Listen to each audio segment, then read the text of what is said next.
Cuando nosotros estamos soñando, cuando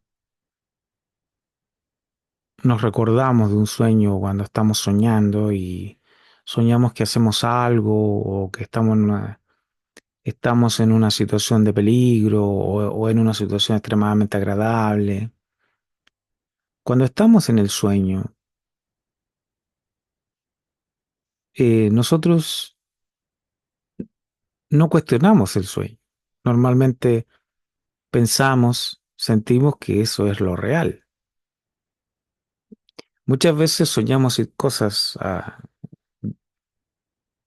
absurdas, digamos, soñamos cosas que no tienen ningún sentido, pero en el contexto del sueño, nuestra percepción, nuestra conciencia nos dice que eso tiene sentido, ¿no es cierto? Y que estamos, digamos, experimentando una situación agradable o dolorosa o de temor.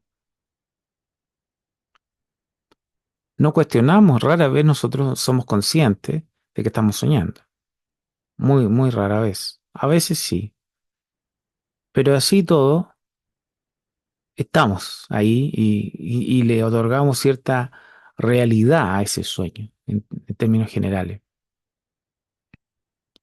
Pero la mayor parte de las veces cuando soñamos, aunque la situación sea disparatada, absurda, nosotros le otorgamos realidad al sueño, ¿no es cierto?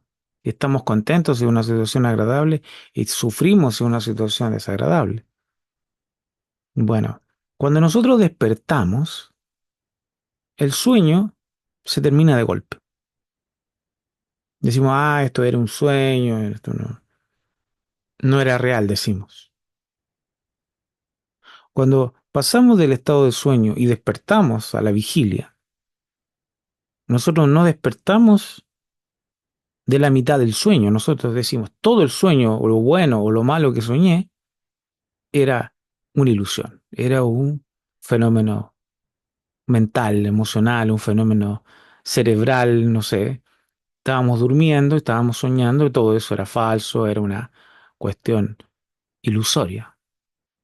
Entonces nosotros, cuando despertamos, despertamos de la totalidad del sueño. Digamos, todo el sueño queda, se desvanece, y decimos, ahora sí, bueno, fue un sueño y fue una ilusión, ¿cierto? Eso mismo que nos pasa en el sueño, de alguna manera, es lo que Krishnamurti está proponiendo. No se puede despertar de un fragmento de nuestra vida psicológica. No se puede, por ejemplo, desechar algunos aspectos de nuestra vida psicológica y quedarnos con otros aspectos de nuestra vida psicológica, porque toda nuestra vida psicológica es un sueño, es una actividad mental, una actividad emocional, un conjunto de movimientos mentales que llamamos tendencias, escandas, condicionamientos, samkaras, propensiones, ¿no es cierto? Entonces, todo nuestro movimiento mental, nuestro condicionamiento mental, todo, sea agradable, desagradable, neutro, sean apegos, dependencias, placeres, celos, sensación de logro, todos los movimientos de la mente son movimientos del pensamiento. Y nosotros no podemos descartar algunos y quedarnos con otros, como hacemos normalmente. Por eso que no podemos salir de este sufrimiento psicológico. O sea, no podemos salir de la actividad egocéntrica, de la actividad del yo, porque nosotros estamos soñando. Lo que nosotros llamamos vigilia, que estamos despiertos y en nuestro, comillas, mundo real, ¿no es cierto? Nuestro mundo cotidiano, es un sueño mental. Eso es lo que nos dice Krishnamurti. Y no solo Krishnamurti, sino que la filosofía esotérica también lo dice. Es un sueño mental.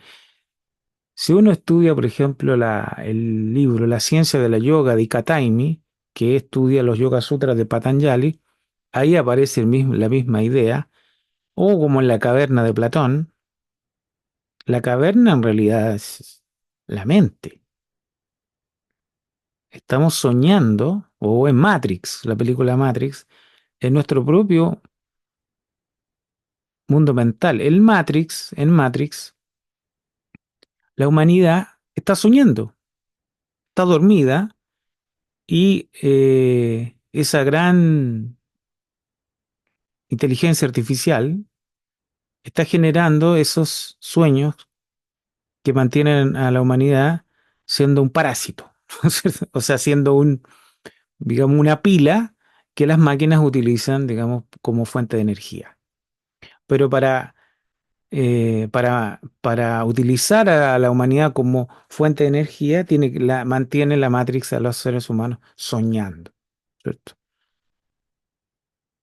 Y cuando despiertan y los sacan de la Matrix, no salen de una parte y otra parte, no, salen de golpe, salen, despiertan y se dan cuenta que todo era un sueño, una ilusión. Bueno, Krishnamurti está proponiendo eso mismo. Dice, todos los contenidos, todos sus movimientos mentales son lo mismo, sean agradables, desagradables o neutros.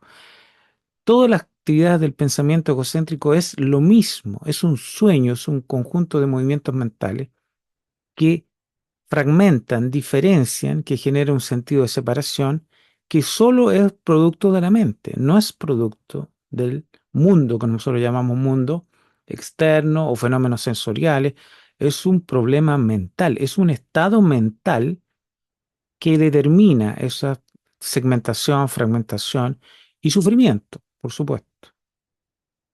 Entonces Krishnamurti nos viene a decir que no podemos quedarnos con un pedazo de la actividad mental y desechar otro pedazo, porque eso nos mantiene dentro del sueño del movimiento de nuestro condicionamiento.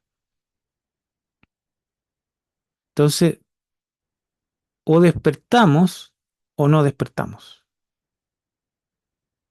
pero es la observación, el cuestionamiento, la atención, es de todo el sueño mental, todo el condicionamiento, no importa si es agradable, desagradable o neutro, es todo lo mismo. Como hemos comentado de los Yoga Sutras de Patanjali, en el Sutra número 2 dice, yoga es la inhibición de las modificaciones de la mente. O sea, yoga es la inhibición de los movimientos de la mente que generan este proceso de diferenciación y experiencia egocéntrica que tenemos que comprender y superar, pero no de a pedazos. No se puede porque es como, imagínense ustedes cuando nosotros estamos soñando, ustedes están soñando. Uno no dice esto, la mitad de este sueño es real y la otra mitad. Es todo el sueño es irreal. Por eso que no podemos salir de la caverna, como diría Platón, ¿no es cierto? No podemos salir porque hay que salir observando y cuestionando absolutamente toda la caverna, todos los contenidos mentales, no importa cómo estos sean. Vamos, la frase que pusimos ahí se dice morir para lo conocido. Meditación es morir para lo conocido, o sea, es morir para todo, descubrir, darnos cuenta que todos los contenidos mentales son una proyección de nuestra propia mente, son un sueño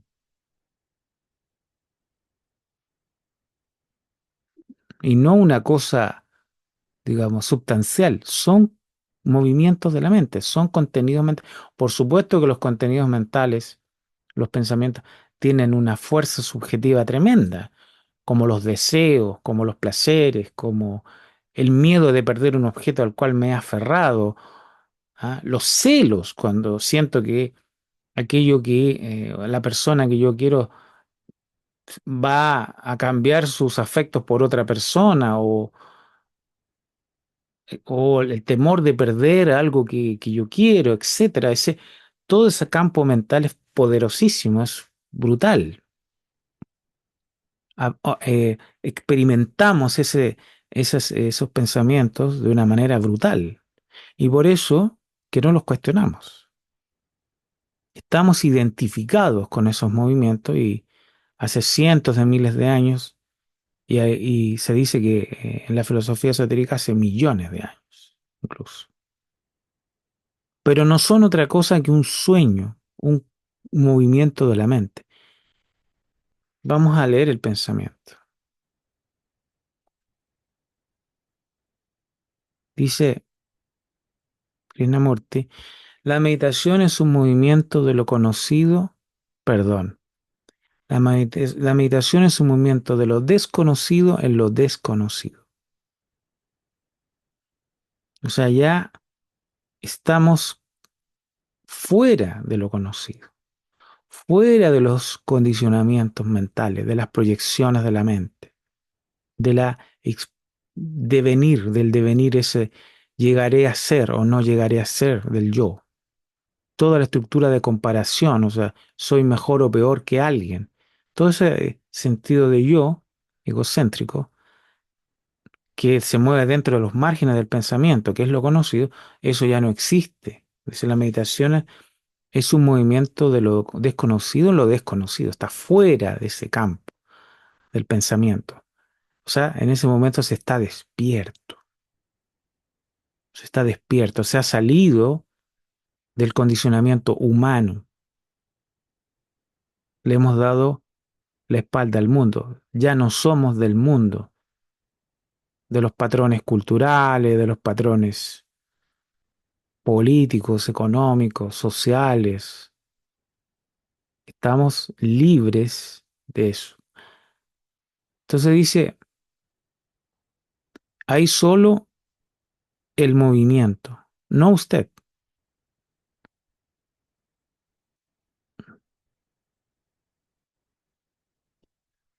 Entonces hay solo el movimiento, no usted existe. O sea, solo existe ese estado, ¿verdad? Ese estado intemporal que es desconocido. O sea, no puede ser conocido porque no hay un sentido de separación que lo pueda conocer. O sea, es como interesante eso.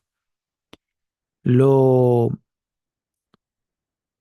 en el conocimiento de la mente es un sujeto y un objeto que conoce, pero en un estado integrado, ¿cómo se conoce? En un estado unitario donde no hay un sujeto y un objeto separado, hay algo diferente. Un movimiento, dice, que no implica tiempo, que no implica devenir, que no implica separación, segmentación, fragmentación. Por lo tanto, no hay sufrimiento en ese estado. No hay identificación con ningún fenómeno separado. Dice, usted es demasiado pequeño, demasiado grande para este movimiento. O sea, demasiado pequeño o grande es irrelevante porque es un movimiento unitario, un movimiento integrado. Por lo tanto, no hay grande ni pequeño en ese estado. ¿Ya? No tiene nada detrás ni delante de él por lo mismo, porque no hay movimiento. O sea, no hay segmentación, separación. Hay un estado, un movimiento unitario. Es esa energía que el pensamiento materia no puede tocar. Por supuesto, el pensamiento materia es el condicionamiento, la actividad egocéntrica, que se mueve siempre en los mismos patrones, ¿no es cierto? Buscando el placer, la satisfacción, la seguridad, nos aferramos a objetos físicos y mentales, tenemos miedo de perder ese objeto nos genera placer, tenemos celos y finalmente tenemos odio, resentimiento. Es todo un ciclo que siempre está retroalimentando su propia estructura, estamos siempre metidos en lo mismo. Ese movimiento no puede tocar lo otro, dice Krishna. O sea, ese movimiento de lo conocido no puede tocar algo que que es un fenómeno integrado. Es evidente que no podemos con esa estructura personal tocar algo que es impersonal, algo que es universal. El pensamiento es perversión, dice, porque es el producto del ayer. Está atrapado en el ansioso afán de los siglos y por consiguiente está confuso, falto de claridad. Claro, con relación a las cosas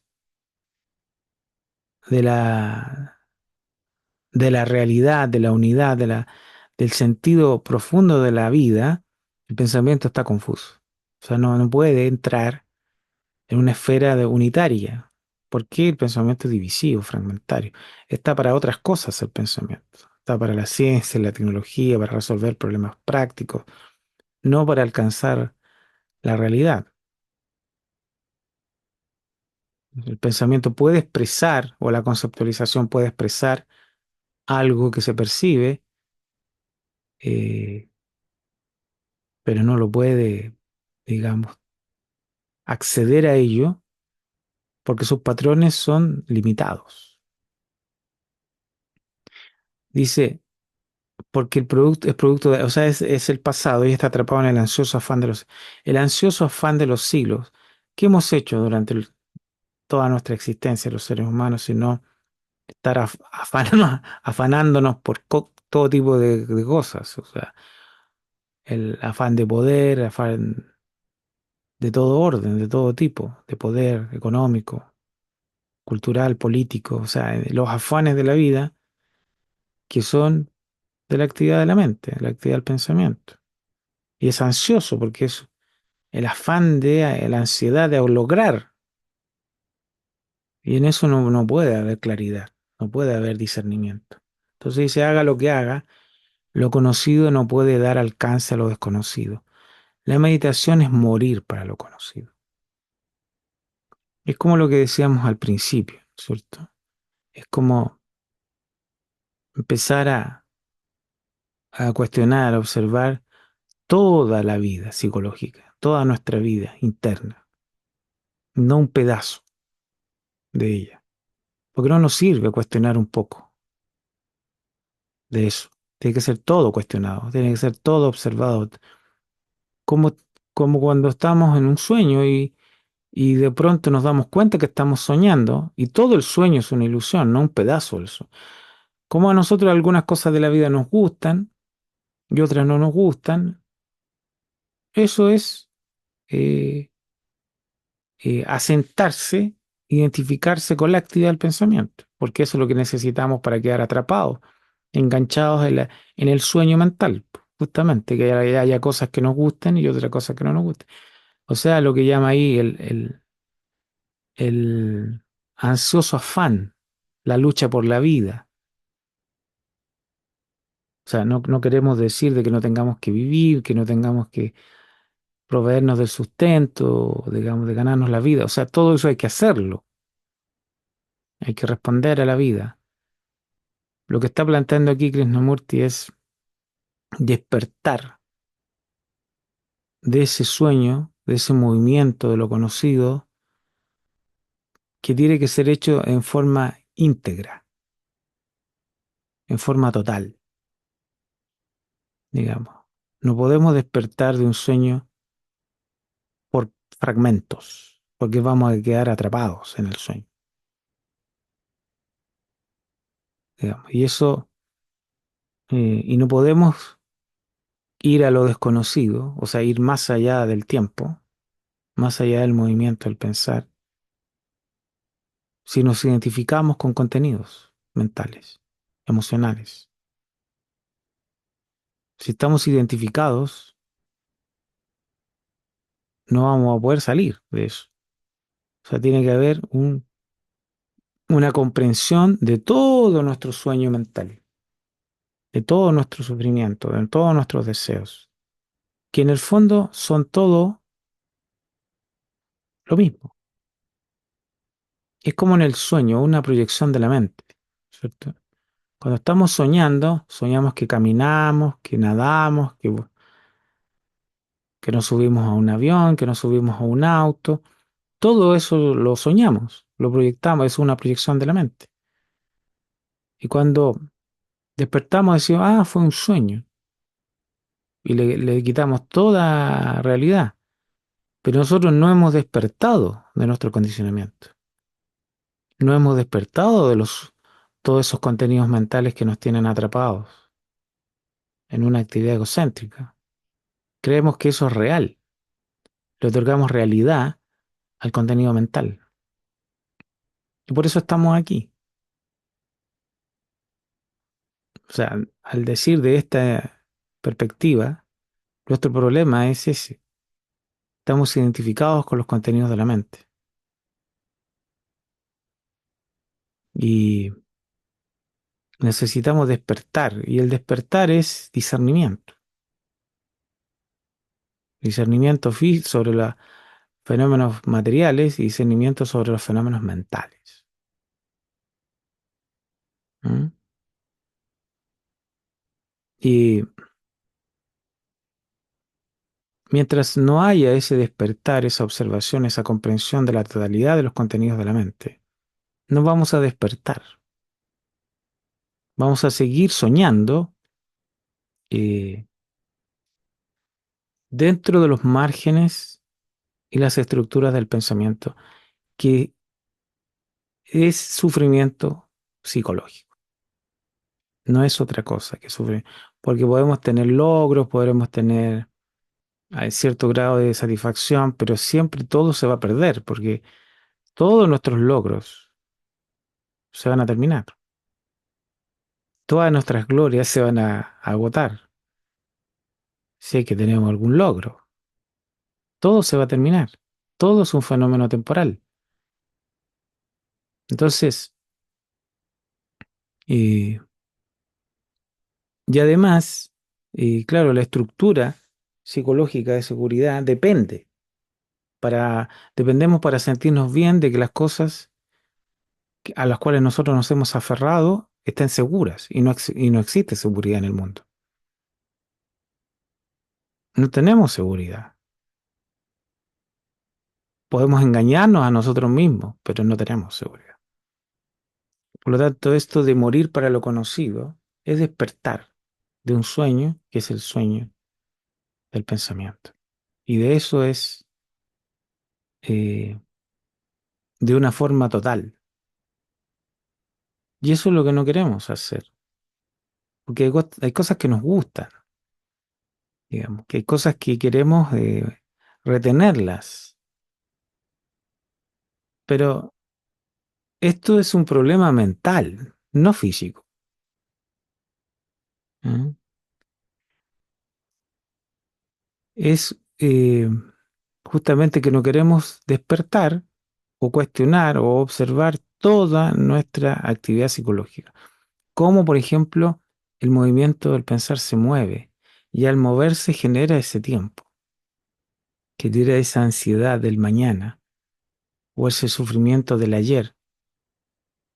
Lo que ocurrió murió, pero nosotros lo retenemos y ese movimiento fluye hacia el futuro, lo proyectamos y vivimos en ese movimiento del pasado al presente, al futuro, del fu- al pasado y seguimos.